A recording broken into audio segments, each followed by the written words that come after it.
دموعي سبيل مريح تنهدى يا صاحي كي تستريح. Assalamualaikum warahmatullahi wabarakatuh.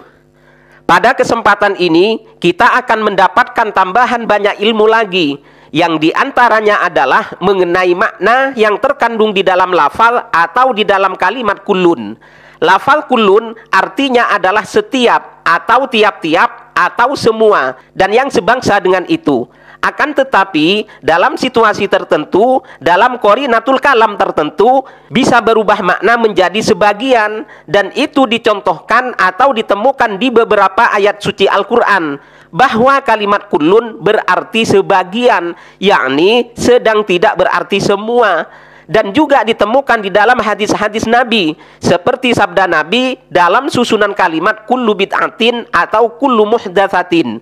Nah, untuk lebih jelasnya, mari kita perhatikan apa-apa yang akan disampaikan oleh seorang ulama, oleh seorang kiai aswaja yang kealimannya luar biasa, tidak diragukan lagi. Aifi amri dinina, ma laisa mengadakan ma sesuatu, laisa yang sesuatu itu tidaklah minaddin adalah ajaran agama. Tentu kemarin saya sudah menjelaskan bahwa dalam beragama itu pokok utama adalah dalilnya Al-Quran dan As-Sunnah. Adapun dikerjakan atau tidak dikerjakan oleh Rasulullah itu tidak menjadi ukuran apakah pekerjaan itu menjadi pekerjaan yang sunnah atau tidak sunnah. Rasanya saya sudah menjelaskan hal-hal itu sangat jelas. Nanti tentu anak-anakku yang ingin mengingat kembali sebentar lagi pulang ke rumah itu bisa memutar dan mengkaji itu kembali.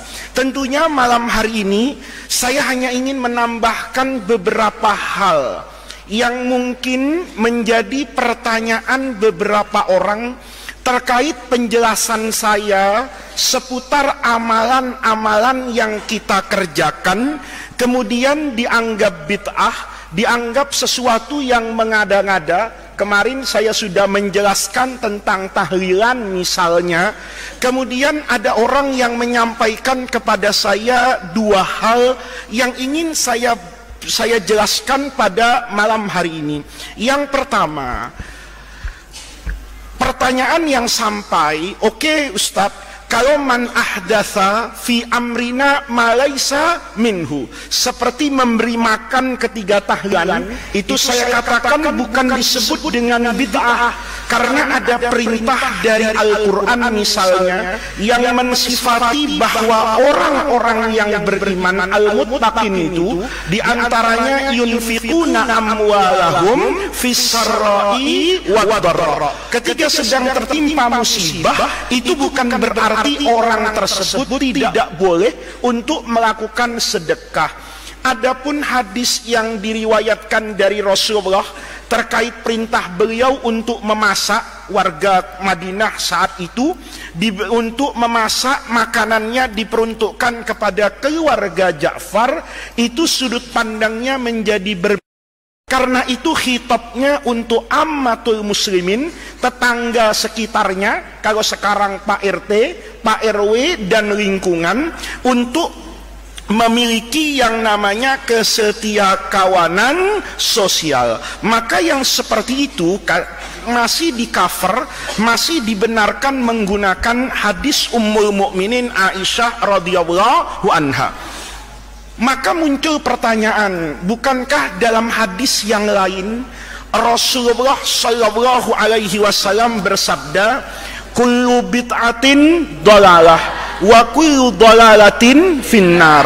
Atau misalnya Nabi mengatakan wa kullu muhdatsatin bid'ah wa kullu bid'atin dalalah. Nah, hadis ini anak-anakku sering saya sampaikan dimanapun saya diberi kesempatan untuk membahas hadis ini. Pentingnya orang belajar yang namanya adawatul istimbat. Orang itu ketika mau melakukan istimbatul ahkam, dia harus memiliki yang namanya adawat, alat atau perangkat. Sama saja, yang namanya ilmu kesehatan, bukunya itu bisa kamu dapatkan di semua toko buku. Kalau Habibie misalnya mau tahu cara operasi jantung gimana, mungkin bukunya ada, manualnya ada, mungkin cara melakukan itu. Mungkin kalau cari videonya, contoh dokter sedang misalnya melakukan operasi jantung misalnya, mungkin videonya ditemukan. Sama saja toh dengan kamu masak. Kamu masak itu kan juga harus punya apa ini? Keahlian, bukan sekedar punya buku resep misalnya. Kalau semua perempuan nanti kamu pulang nih, yang santri putri, boleh aja latihan di dapur. Beli buku resep masakan, beli alat-alat untuk memasak. Nanti adu masak dengan ibunya, ya, adu masak dengan ibunya. Ibunya minta masak sesuatu, cari dapur yang lain. Kalau perlu pinjam dapur tetangga. Kamu masak di rumahmu, di dapurmu. Nanti kamu akan lihat hasil masakannya akan apa itu? Berbeda. Kamu bisa misalnya mempelajari ilmu menjahit, tapi bisa kok ada bukunya cara buat celana, cara gimana. Nyukur rambut saja ada ilmunya kok, ya. Cara nyukurnya gimana, kamu ngelihat tukang cukur, apa kemudian setelah ngelihat membaca buku panduan mencukur kamu bisa melakukan apa ini? Cukur, wah bisa kanan kiri salah ukuran rambut orang, kan begitu. Sama dengan ilmu kesehatan, kamu bisa belajar operasi, tapi kalau kamu tidak punya adawat dan kamu bukan ahlinya, itu nanti akan menjadi jarimah, adalah kejahatan. Misalnya kullu bid'atin, orang kemudian menganggap sederhana saja, kullu itu semua, berarti semua bid'ah dolalah. Bid'ah itu apa? Barang baru yang tidak ada contohnya di masa lalu. Maka semua yang tidak dikerjakan Nabi, semua yang tidak ada contohnya di masa lalu, semuanya menjadi apa ini? Dolalah. Dan setiap dolalah itu ada di dalam apa ini? Neraka. Pemahaman seperti ini tentu kalau kita kembalikan kepada para pakar di bidangnya, ya, para pakar di bidangnya. Misalnya, ambillah dua orang yang sangat terkenal dalam mensyarah dua kitab sahih yang paling terkenal. Ada Sahih Bukhari dengan Ibnu Hajar Al-Asqalani, nama kitabnya Fathul Bari. Ada Imam Muslim dengan syarah Muslimnya karangan Imam Nawawi. Itu semua ulama sekali berbeliau itu mengatakan al-bid'atu bid'atani. Ini bahkan diriwayatkan dari Imam Syafi'i. Al-bid'atu, kata Imam Syafi'i, bid'ah itu bid'atani, dua macam. Ada bid'ah yang sesuai dengan syariah, tidak bertentangan dengan syariah, masuk dalam frame syariah, maka ini tidak dinamakan bid'ah sayyi'ah, tetapi dinamakan bid'atun hasanatun. Kemudian ada bid'ah yang bertentangan dengan ajaran agama, maka bid'ah itu dinamakan bid'ah sayyi'ah. Nanti bid'ah hasanah hukumnya bisa wajib, bisa sunnah, bisa mubah. Bid'ah sayyi'ah bisa jadi haram, bisa jadi makruh. Kemudian ada orang ini, cara memahamkannya kepada masyarakat tuh aneh menurut saya. Dia bilang begini, tuh kalian mau ikut ulama apa ikut nabi? Ya nih, mau ikut ulama apa ikut apa ini? Nabi. Kenapa? Nabi bilang kullu bid'ah. Tiba-tiba ulama membagi bid'ah, membagi menjadi berdua macam, yang baik dan yang buruk. Ini yang ngomong begini sebetulnya kurang rendah hati. Dia pikir Imam Syafi'i itu apa nggak ikut Nabi? Dia pikir Imam sekali Ibnu Hajar yang ilmunya luar biasa ketika mensyarah Al-Bukhari.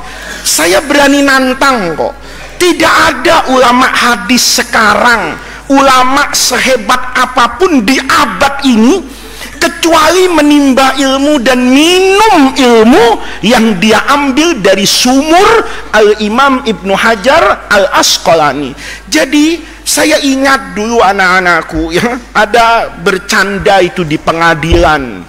Hakim itu tanya sama ibu-ibu, Ada ibu-ibu itu jadi pesakitan di pengadilan misalnya, atau dia menjadi bukan terdakwa, punya masalah lah di pengadilan, entah mengadukan hukum terkait nikah atau waris, saya lupa, guru saya bercerita begitu. Hakimnya tanya sama ibu tadi, Bu, ibu mau saya putuskan hukum ini berlandaskan Quran dan hadis apa berlandaskan fatwanya Imam Syafi'i? Lihat nih, ini kan sekarang sering begitu, ikut Quran hadis apa ikut Imam Syafi'i, ikut Quran hadis apa ikut Fathul Mu'in. Itu sebetulnya orang yang tidak ngaji kalau saya kasar begitu ya. Kenapa? Lah dia pikir Fathul Mu'in itu ditulis tanpa Quran dan hadis. Dia pikir di karang-karang nabrak kanan kiri tanpa ada apa ini, pagar syariat yang memagari itu. Itu kan yang bisa dipahami oleh orang awam ketika pertanyaannya seperti itu. Maka ibu tadi itu ngasih jawaban bijaksana loh. Kata ibu tadi, Tuan Hakim, saya ingin hukum kepada saya ini diputuskan berdasarkan fatwanya Imam Syafi'i. Hakim tadi menggoda ibu tadi, bertanya, Ibu saya tawarkan Quran dan hadis, kok lebih memilih kepada pendapatnya Imam Syafi'i?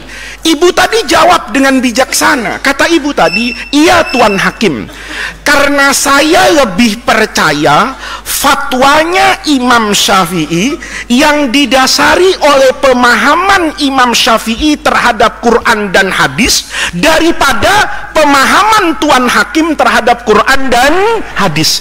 Itu sebetulnya terbuka, anakku.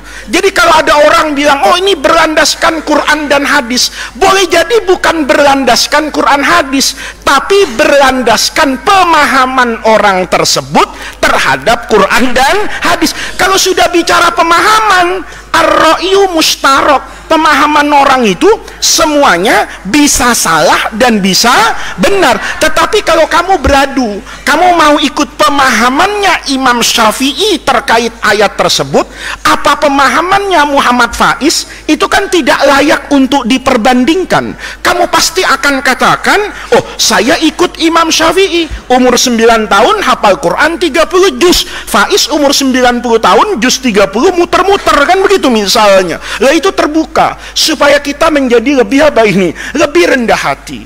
Kullu bid'atin dolalah. Kalau orang punya adawat untuk memahami nas agama Quran dan hadis, itu kan menggunakan bahasa apa ini, Arab. Kalau sudah pakai bahasa Arab, di sana nanti ada pemahaman yang menggunakan ilmu perangkat bahasa Arab kayak nahwu, sharaf, balaghah misalnya, atau menggunakan ilmu yang namanya ilmu usulul fiqhi. Karena yang namanya Quran hadis itu dipahaminya tetap harus menggunakan apa ini, akal. Kalau tidak pakai akal, ayat Quran ataupun hadis pemahamannya juga bisa kacau. Saya kan sering nyontoin kamu hadis Bulughul Maram itu, ketika Nabi melarang orang untuk buang hajat ya di padang pasir yang tanpa apa ini pembatas, tanpa hijab, tanpa satir. Itu kata Nabi dilarang menghadap kiblat dan dilarang membelakangi kiblat. Nas hadisnya jelas, la tastaqbilul qiblata wa la tastadbiruha, kan begitu. Jangan ngadep kiblat dan jangan juga membelakangi kiblat. Pertanyaannya, kata sahabat, lalu kami harus menghadap kemana ya Rasulullah? Kata Nabi jelas, syarriku, ke timur, au gharribu, atau ke barat. Kalau kamu ngajar itu sekarang di Jagakarsa, kan muridnya jadi kacau itu. Kata kamu, anak-anakku, kalau nanti misalnya camping ya, begitu sampai di atas gunung itu tidak ada pohon, kalian kebelat kepengen kencing, tolong kencingnya jangan menghadap kiblat dan jangan membelakangi kiblat. Kau pasti nanya sama saya, terus ngadep kemana Ustadz? Ngadep ke timur atau ke barat? Kamu pasti akan jawab, udah Ustadz berantem aja yuk. Loh kenapa? Saya udah kebelat kepengen kencing.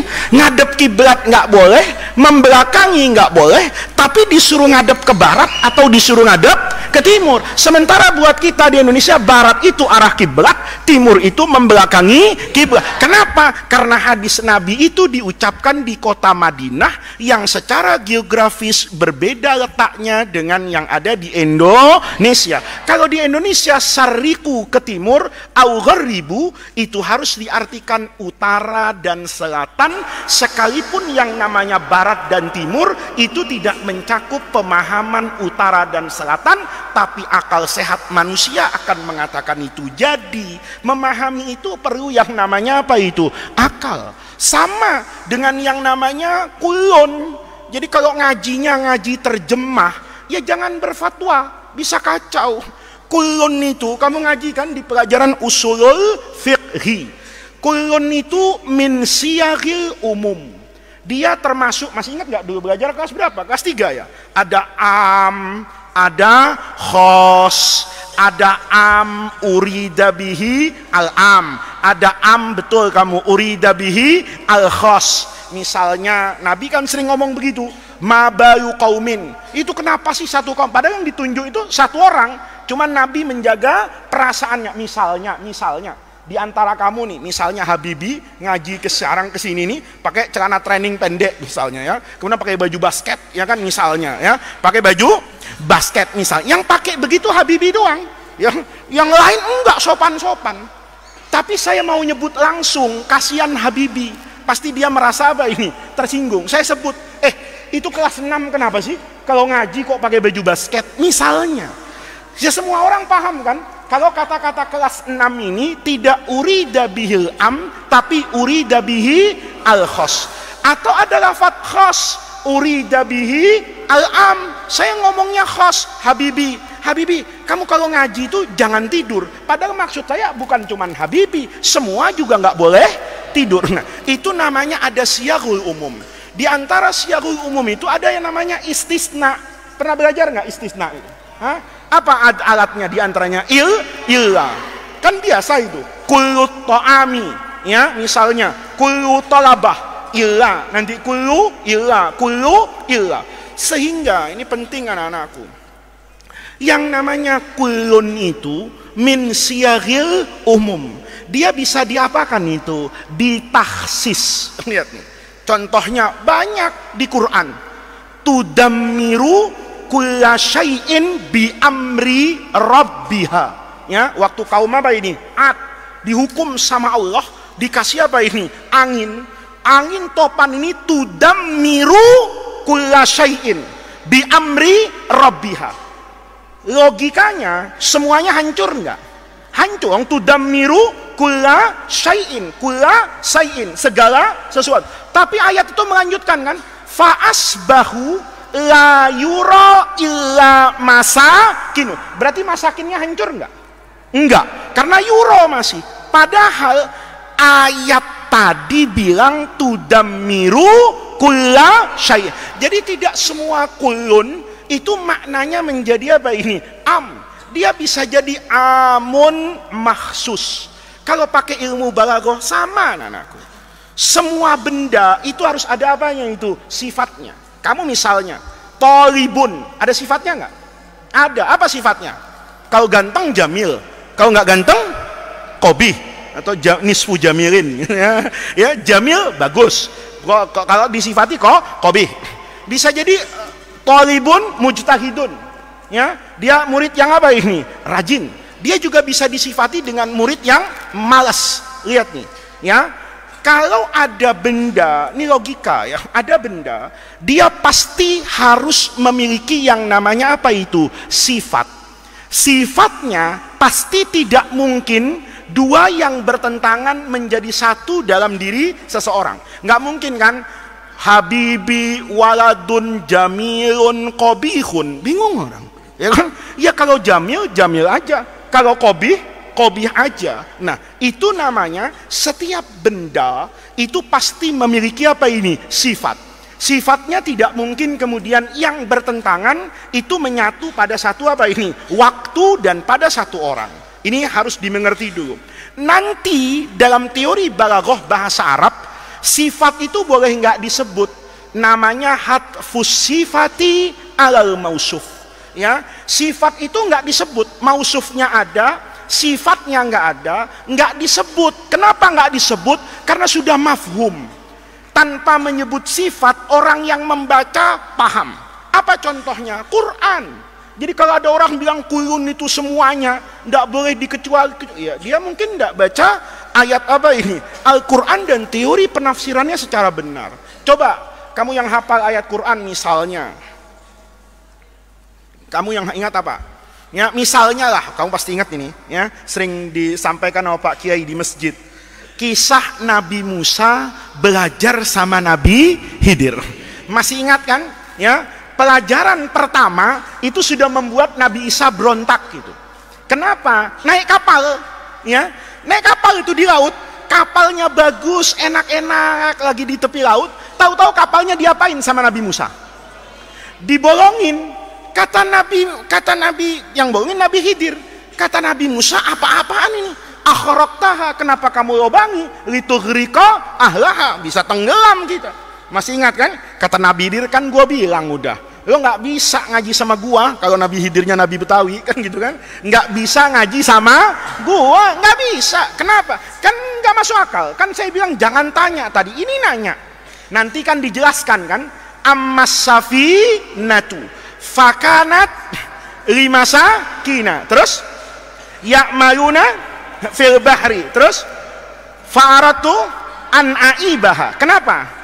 Wa kana wara'ahum malikun ya'khudhu kulla safinatin ghasbah. Lihat, malikunnya ya'khudhu kulla safinah. Nanti kata dia, kenapa saya lobangi, kata Nabi Khidir? Karena nanti di belakang hari akan ada raja zalim yang datang dan merampas harta rakyatnya berupa kapal. Semua kapal ya'khudhu kulla safinah. Raja ini akan mengambil kullu, semua kulla safinah, ghasbah secara paksa. Pertanyaannya, perahu yang dinaikin Nabi Khidir sama Nabi Musa diambil enggak? Hah? Enggak. Kenapa enggak diambil? Karena berlobang, kapal rusak. Nah, berarti sebenarnya ayat itu meletakkan satu sifat. Wa kana wara'ahum malikun ya'khudhu kulla safinatin hasanatin. Perahu yang masih apa ini? Bagus. Perahu yang masih jamilatin. Adapun perahu yang sudah bolong, yang sudah karat, itu nggak diambil. Itu logika. Karena tadi fa'aradtu an aibaha. Ketika di belakang tidak perlu disebutkan ini. Nah, anak-anakku, kalau ada orang bilang itu Imam Syafi'i ngomong al bid'atu bid'atani, padahal Nabi ngomong kullu bid'atin. Itu karena ulama ingin memaknai makna sabda Nabi itu secara apa ini? Benar. Kalau semua kullu bid'atin dolalah tanpa boleh ada pengecualian, maka semua yang baru, ya semua yang baru menjadi apa ini? Dolalah. Kamu ngaji pakai peci hitam, nggak ada zaman Nabi ini. Ngaji pakai speaker misalnya, nggak ada zaman Nabi. Orang bilang, ya enggak Ustadz, itu kan urusan duniawi. Kita kan sedang bicara urusan agama. Ya nggak bisa juga dong. Bukti karena apa? Karena hadis Nabi kamu mau tafsirkannya kullu bid'ah, mau bid'ah lughawiyah, mau bid'ah syar'iyah, mau bid'ah sayyi'ah, mau bid'ah hasanah, harusnya masuk di sana. Tetapi ketika kamu katakan ya enggak Ustadz, speaker itu halal karena itu bid'ah lughawiyah bukan bid'ah syar'iyah. Membagi bid'ah syar'iyah dan lughawiyah juga nggak ada dalam hadis tadi. Kalau itu boleh dibagi menjadi lughawiyah dan syar'iyah, saya juga boleh dong membagi kepada yang sayyi'ah dan yang juga hasanah. Apalagi ini didukung oleh sekian banyak ulama yang tidak pernah kita ragukan kapabilitas keilmuannya. Jadi ini nanti kamu kalau pulang ya bisa download itu PDF ya, Al-Imam As-Subki. Imam As-Subki ya, Imam Subki pernah dengar?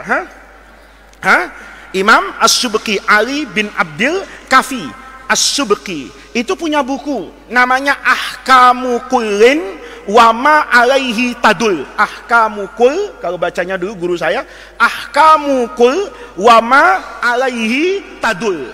Itu satu buku cuma membahas tentang maknanya apa itu kullun. Ya, jadi kulun itu artinya apa? Jadi nanti kamu kalau keluar jadi kiai, jadi ulama, alumni Darul Rahman, begitu cara mengupas hadis, dilihat secara utuh. Makanya kata ulama, Imam Syafi'i itu benar ketika mengatakan kullu bid'atin sayyi'atin dolalatun.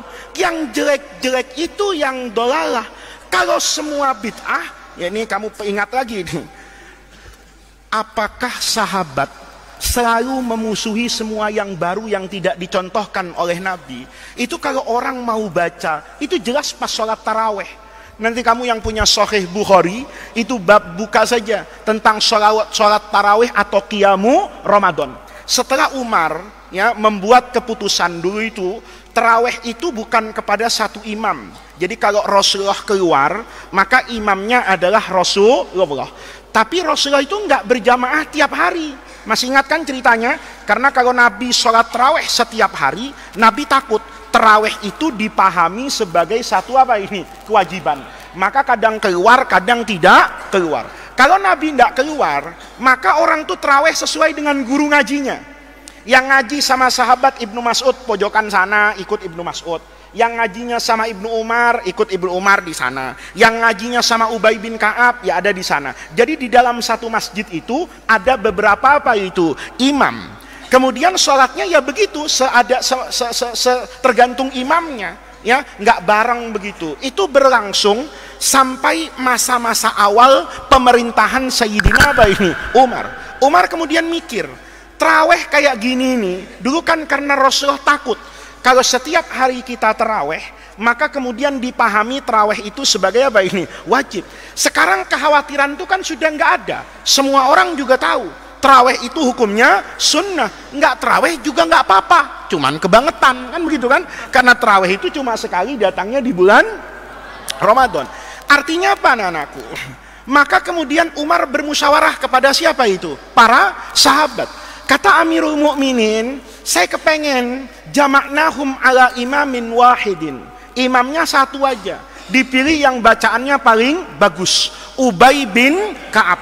Maka Ubay bin Ka'ab bertanya, ya Amirul Mukminin, saya tarawehnya gimana nih bacaannya? Kan dibaca itu. Kata Sayyidina Umar, kita sholat tarawehnya isruna rakaatan. Bacaannya ya tidak sepanjang Rasulullah. Dulu Nabi bacaannya kan latas al-an husnihinna wa tulihinna. Ya, surah Al-Baqarah itu satu rakaat gitu ya. Coba ya surah Al-Baqarah. Jadi kamu kalau lihat sholatnya orang dulu, kita kadang-kadang rakaat pertama amma yatasa'alun itu bangganya udah luar biasa tuh. Taraweh di masjid gua rakaat pertama amma yatasa'alun itu udah viral kemana-mana ya. Ini satu rakaat surah Al-Baqarah.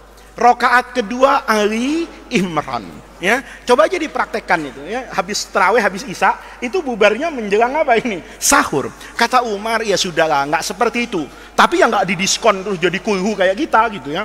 Nah, kemudian kata Umar sudahlah, baca miqdar khamsina ayat, 50 apa ini ayat. Maka kemudian orang sepakat tuh di Madinah. Ya, semua sahabat gimana ini setuju. Nih lihat nih.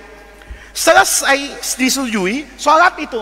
Umar dari belakang ngeliat kan sekarang rapi tuh jamaahnya. Imamnya satu, rokaatnya sudah nggak beda-beda, semuanya isruna rokaatan dengan imamun wahid. Itu ribuan sahabat ikut sholat di sana. Umar ngomong, nikmatul bid'atu hazihi. Berarti ini mau dimaknai apapun, Umar itu tidak menentang semua bid'ah. Yang ditentang itu adalah bid'ah yang bertentangan dengan apa ini? Agama. Maka agama itu, anak-anakku ini sekalian saya kasih contoh.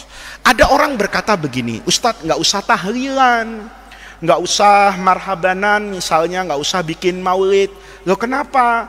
Karena Allah sudah berfirman itu, al-yauma akmaltu lakum dinakum. Agama ini sudah apa ini? Sempurna. Saya mau tanya sama kamu, agama ini sudah sempurna 100% apa adanya? Nih lihat, sempurna apa adanya. Apa agama ini sempurna 100%, tetapi ada yang sempurna apa adanya, ada yang sempurna sebagai contoh. Apa cuma dimaknai agama ini sudah sempurna apa adanya? Coba pikirin. Bisa mikir nggak? Kan udah kenyang kan? Hah? Agama ini sudah sempurna apa adanya. Jadi sepeninggal Rasulullah itu ya udah pas bandrol. Nggak boleh lagi ada apa ini? Perubahan tambahan apapun. Atau diartikan bahwa ada yang sempurna apa adanya. Nggak boleh ditambah. Kayak rakaat sholat, kayak waktu sholat, jumlah putaran, tawaf misalnya. Hukum waris yang dijelaskan detail di dalam Quran dan hadis. Dan ada agama yang dia sempurna, tetapi sempurnanya bukan apa adanya, tetapi sempurna sebagai apa ini? Contoh. Apa yang sempurna sebagai contoh? Nih lihat. Kayak kemarin saya contohin. Nabi Muhammad azan subuhnya berapa kali? 2 kali. Azan yang pertama azan bil makna syar'i apa azan bil makna lughawi? Azan bil makna lughawi. Berarti azan yang pertama itu azan apa bukan? Bukan. Berarti azan yang pertama adalah pemberitahuan. Karena azan itu tidak boleh dikumandangkan kecuali telah masuk waktu apa ini? Sholat. Kalau ada orang azan di luar waktu sholat, boleh apa nggak boleh? Apa hukumnya? Haram. Kamu jam 10 azan, orang bangun tidur main sholat aja, dia nggak lihat jam kan? Oh, zuhur. Kenapa? Tadi subuh sudah kok, habis subuh ada azan lagi. Berarti azan apa itu? Azan apa itu? Zuhur. Dia main sholat aja, padahal begitu selesai jam 11 dia tidur lagi. Nanti di akhirat dicatat sama malaikat, lu sholat belum waktunya. Kata orang tadi, mana gue tahu kemarin ada yang apa ini? Azan. Berarti yang azan menyebabkan orang dosa kan? Nah, itu tandanya azan tidak boleh dikumandangkan kecuali ada di waktu sholat. Kemudian Nabi membiarkan Bilal azan, itu kan sebagai apa ini? Al-i'lam. Ngasih tahu sebentar lagi waktu apa ini? Subuh. Maka Nabi itu tidak pernah buat azan 2 kali waktu duhur. Tidak pernah ada azan 2 kali waktu maghrib. Tetapi ada azan 2 kali waktu subuh. Kenapa? Orang tidur. Ya, orang tidur. Makanya ada kata-kata as-sholatu khairum minan naum. Itu juga nanti kau baca tuh. As-sholatu khairum minan naum itu tidak dari Nabi. Yang nambahin siapa? Bilal. Tapi sama Nabi, wah bid'ah loh, tambahin azan gua. Itu azan gua hak ciptanya udah sama Allah, kan begitu kan? Nabi nggak begitu. Begitu bilang as-sholatu khairum minan naum. Kata Nabi benar juga. Memang secara agama as-sholat waktu subuh itu khairun minan naum. Kalau kamu belum tidur-tidur ya, setelah Isya ya tentu an-naumu khairun minas sholat. Karena kalau kamu sholat terus pingsan, kan begitu kan? Nah, paham maksud saya? Itu dibenarkan sama siapa itu? Nabi. Artinya apa? Tidak semua kemudian sempurna apa adanya, tapi ada yang menjadi apa ini? Contoh. Oh, begitu contoh iya ya. Nabi mempersiapkan para sahabat untuk tidak terlambat bangun subuh menggunakan yang namanya azan. Saya tahu santri saya tidak kayak Umar ibn Khattab, kan begitu. Santri saya tidak seperti Abu Bakar As-Siddiq, ada yang Abu Gosok gitu. Kalau cuma pakai azan, bahasa Dar-Rahmannya layakum yakum, ya kan? Tidak bangun, maka perlu yang namanya apa ini? Tarhim. Nah, tarhim itu tidak bid'ah karena Islamnya sudah memberi apa ini? Contoh. Paham? Makanya di dalam agama, kamu kayaknya belajar hadis dulu di kelas 2 sanawiyah. Kelas 2 sanawiyah berarti 5 tahun, ya mungkin 4 tahun yang lalu atau 4 mau 5 tahun yang lalu. Masih ingat nggak? Man sanna fil islami sunnatan hasanatan falahu ajruha wa ajru man amila ila yaumil qiyamah wa man sanna fil islami sunnatan. Nah, lihat. Berarti agama ini ada memang yang oleh Nabi itu diberi porsi untuk umatnya, supaya umatnya itu punya pahala besar ketika dia membuat sunnah hasanah. Apa sunnah hasanah itu? Sunnah hasanah itu bukan hadis. Sunnah hasanah itu bukan sunnah yang baik, karena sunnah itu semuanya baik. Tetapi hadis tadi bilang ada sunnah yang sayyi'ah. Berarti sunnah di situ tidak boleh diartikan sebagai sunnah bil makna syar'i. Yang kemarin tuh sunnah itu ma'udifa ilan nabi, nggak boleh. Tetapi diartikan as-sunnah bil makna lughawi namanya at-tariqatu. Kau buka kamus. As-sunnatu lughatan at-tariqah. Apa tariqah itu? Hah? Jalan hidup, tradisi. Nih, jangan juga nanti santri Darul Rahman ngomong kalau khutbah nikah itu, ceramah nikah.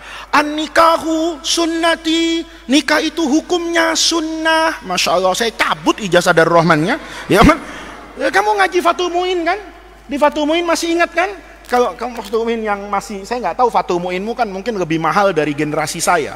Kalau zaman saya Fathul Muin yang bisa dicopot-copot itu, ya, yang kalau jatuh satu bisa hilang sekebet itu, ya, itu Fathul Muin saya itu. Dulu kalau hilang bingung itu, hilangnya bukan selembar tuh, ya, di dalamnya ada. Kalau kamu kan enggak, kamu kan sudah generasi milenial. Fathul Muin itu ada dijilid putih gitu. Kalau saya enggak dulu, di dalamnya tuh ada 5 biasa 5 kebetan gitu. Itu kalau satu hilang, inna lillahi wa inna ilaihi raji'un. Nah, saya masih ingat tuh, di sini kitabun nikah, ya, di halaman selanjutnya itu ada ahkam yang tata'alaq bin nikah, ya, ahkam taklifiyah. Nikah itu hukumnya bisa wajib buat siapa? Orang yang sudah taik. Masih ingat nggak itu?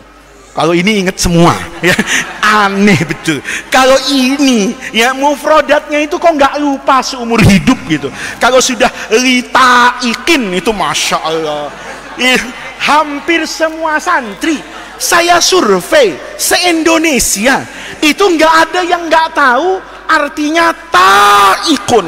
Itu mufrodat kayaknya paling berkah sepondok pesantren itu. Kenapa? Nggak pernah dilupakan oleh para apa ini santri. Masih ingat kan? Nikah itu juga bisa haram kan? Buat orang yang punya cacat, tidak punya kemampuan seks misalnya, tidak punya kecenderungan kepada perempuan, dia kalau lihat perempuan nggak tertarik, kalau lihat kucing seneng misalnya. Loh, orang yang kayak gitu, masih ingat kan di kitab itu?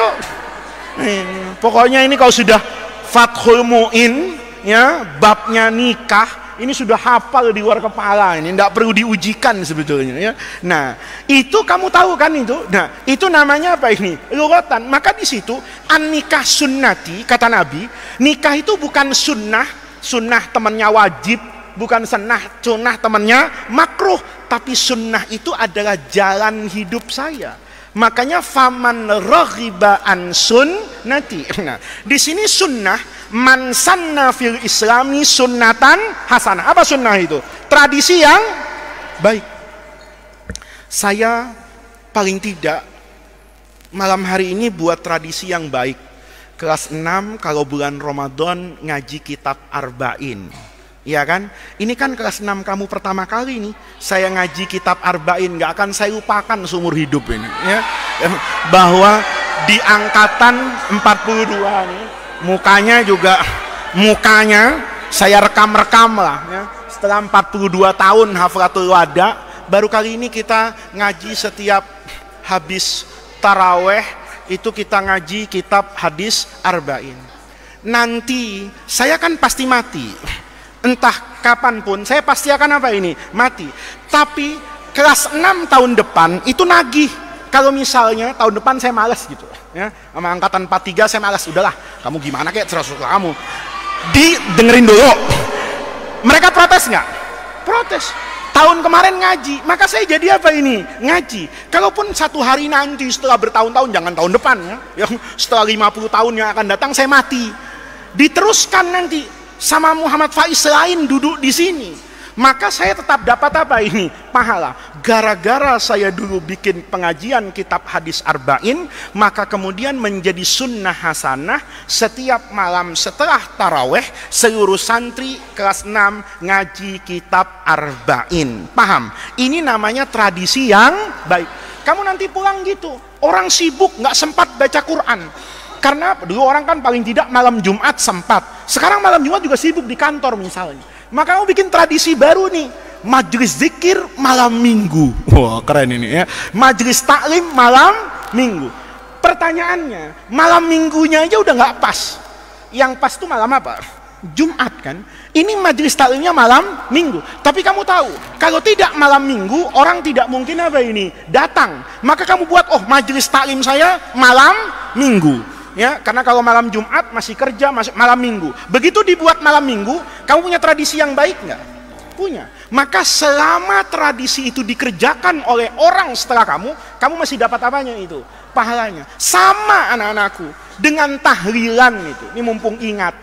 Ada orang tanya sama saya, tahlilan itu kan doakan orang mati.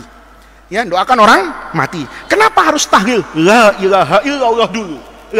Yang buat tradisi bagus ini ngelihat inspirasinya dari agama, dari Quran. Coba baca Quran. Fa'lam annahu la ilaha illallah. Terus wastaghfir lidzambika walil mu'minin. Cari ayat Quran yang suka tahlilan enggak hafal, ya kan? Nah, fa'lam annahu la ilaha illallah. Terus setelah itu wastaghfir lidzambika walil mu'minin. Dia terinspirasi ini. Oh, jadi gitu ya. Sebelum istighfar itu apa? Doa minta ampun. Allahumma gfir lahu warhamhu wa'afihi wa'fu anhu. Kata Quran, ikrar dulu fa'lam annahu la. Maka tahlil itu sunnatun hasanah. Diperkuat dulu tauhidnya. La ilaha illallah. Tidak ada Tuhan kecuali Allah. Tidak ada yang mampu memberikan rahmat kecuali Allah. Tidak ada yang bisa menyelamatkan manusia di alam kubur kecuali Allah. Tidak ada yang bisa memasukkan manusia ke dalam surga kecuali Allah. Diyakini, baru kemudian apa ini? Doa. Itu juga tradisi yang baik. Dan itu juga min amrina. Bukan berarti nggak ada dalilnya. Ada dalilnya di dalam Al-Quran. Kan sama aja kamu kalau bagi waris kan juga ada mekanismenya. Masih ingat kan? Kalau ada orang meninggal, dia berwasiat dan dia berhutang. Ya, yang didahulukan membayar hutangnya apa memenuhi wasiatnya? Hah? Membayar hutang. Padahal ayatnya mendahulukan apa? Wasiat. Mimba diwasiatin tusuna biha au dain. Tetapi cara melaksanakannya dain duluan daripada wasiat. Kenapa quddimatil wasiatu? Karena wasiat tuh nggak ada yang nagih. Kalau hutang ada yang nagih, maka maka wasiat itu didahulukan karena nggak ada yang nagih, tetapi haknya lebih utama untuk ditunaikan hutangnya. Itu namanya kaifiyah. Nah, kaifiyah itu adalah istimbat min ayatil Qur'an. Sudah, ya. Ini mudah-mudahan pemirsa juga di rumah ini bisa memberikan apa ini? Wawasan bahwa semua tradisi yang dikerjakan oleh kita ahli sunnah wal jamaah, ya, ahli sunnah wal jamaah itu dalam artian ya secara mudah itu yang biasanya berafiliasi ke Nahdlatul Ulama itu memiliki apa ini? Sandaran dalil. Kamu misalnya nih. Dulu saya pernah dapat cerita, ya, benar atau salahnya itu nggak ada masalah. Kamu setiap taraweh itu mesti membaca nama 4 khalifah. Ada Bilalnya ya. Kelas berapa biasanya? Oh, kamu. Siapa yang tadi jadi Bilal? Hah? Ada nggak? Mana? Ini tadi jadi Bilal. Hah. Kamu masih ingat nggak? Tadi nggak usah. Tadi Bilalnya itu mesti pertama kali kamu nyebut apa? Khalifatul Rasulullah sallallahu alaihi wasallam Sayyidina Abi Bakr As-Siddiq radhiyallahu an. Jawab begitu semua tak? Ada nggak zaman Nabi? Pasti nggak ada. Abu Bakarnya belum jadi khalifah. Lah iya, Nabi tahu.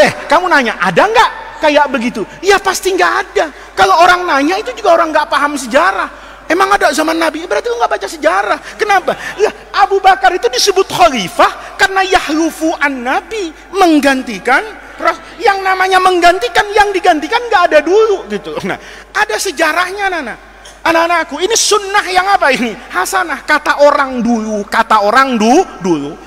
Di tanah Jawa itu tradisi dibangun oleh Sultan Mataram. Ya. Ini bisa dicek ya, ada berapa versi lah. Saya mau ngambil versi yang satu, contoh kan tidak ada masalah. Orang lain mau menganggap bahwa oh enggak, sejarahnya begini, ya itu enggak apa-apa. Tapi ada satu versi, dulu Kesultanan Mataram Islam ini, Sultan Agung ini, yang terkenal di Jogja itu, yang terus nanti diteruskan oleh Sultan Jogja ini, Hamengku Buwono itu, yang punya anak sakti itu, Pangeran Mangkubumi, ya, bumi di pangku kan hebat begitu. Itu kerajaan Jawa itu. Itu anak-anakku. Dulu Sultan Mataram itu mencium ada aliran yang masuk di tengah-tengah masyarakat Jawa yang hanya mencintai keluarga Nabi tapi tidak mencintai sahabat Nabi. Bahkan ada sekelompok orang yang disinyalir memaki-maki para al-khulafa ar-rasyidin kecuali Sayyidina siapa itu? Ali. Maka untuk menjaga ahlus sunnah wal jamaah yang mencintai sahabat Nabi dan mencintai keluarga Nabi, mencintai Umar bin Khattab dan mencintai Umar al-Atas. Nah, kan ini Umar al-Atas nih, ya.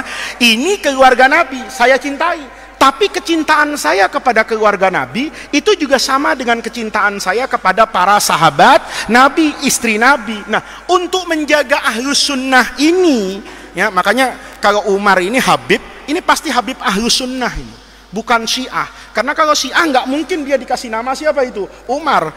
Itu adiknya dikasih nama Abu Bakar. Nggak mungkin. Karena orang yang berpaham membenci sahabat, itu yang paling dibenci ya Sayyidina Abu Bakar dengan Sayyidina siapa ini? Umar. Nah, untuk menjaga itu, maka diajarkan di situ Khalifatu Rasulillah sallallahu alaihi wasallam Sayyidina Abu Bakar As-Siddiq radhiyallahu an. Nah, orang yang tidak suka sama sahabat Nabi ini, Sayyidina Abu Bakar, kira-kira tengah-tengah tarawih itu nerusin apa pindah masjid? Hah? Nerusin apa pindah masjid?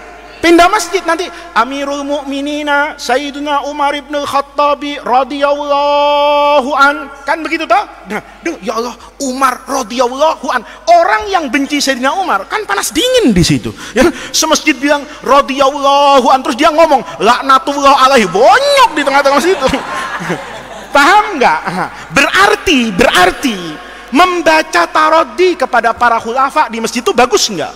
Bagus. Menanamkan ahlus sunnah wal jamaah yang mencintai para khulafa, mencintai istri Nabi,